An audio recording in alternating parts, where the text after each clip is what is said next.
As we finish up this lesson, let's review the basics again, just to make sure we're clear on what we've learned so far, because we're covering a lot of CSS in just a couple of lessons here.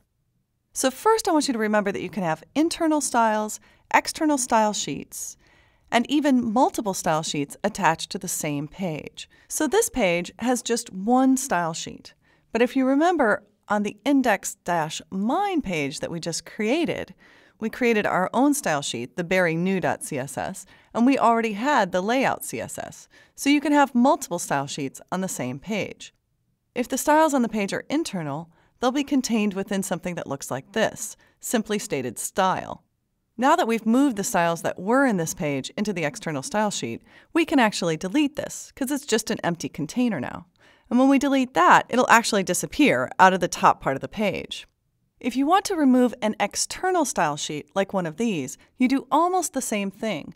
You'd right-click or control-click on the name of the style sheet and choose Delete, even though you're not actually deleting that style sheet because it's a separate file, right? My berrynew.css file is unaffected by that.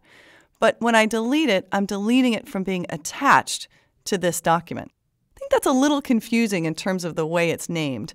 But if you want to remove a style, you right-click and detach. But if you want to remove a style sheet that's attached to a page, you need to right-click and delete it. If you want to attach a style sheet, you simply click on the Attach Style Sheet button, find the style sheet in your site, click OK, and that style sheet is immediately attached, and all of its accompanying styles are applied to the page. And finally, just one last quick review. If I open up the CSS rule dialog, remember we have class styles, which always start with a dot or a period and can be used as many times as you want on the page to define almost any element on the page. Then we have tag styles, which redefine existing HTML tags like H1 tags. And then we have advanced selectors, like ID styles, which are ideal for positioning elements on the page. Like the styles for the divs, for the sidebar and the story, work very well as ID styles. And finally, we saw some advanced styles, where you are defining or redefining an HTML tag within a particular div by creating a style like #sidebar_p to redefine the paragraph tag within the sidebar.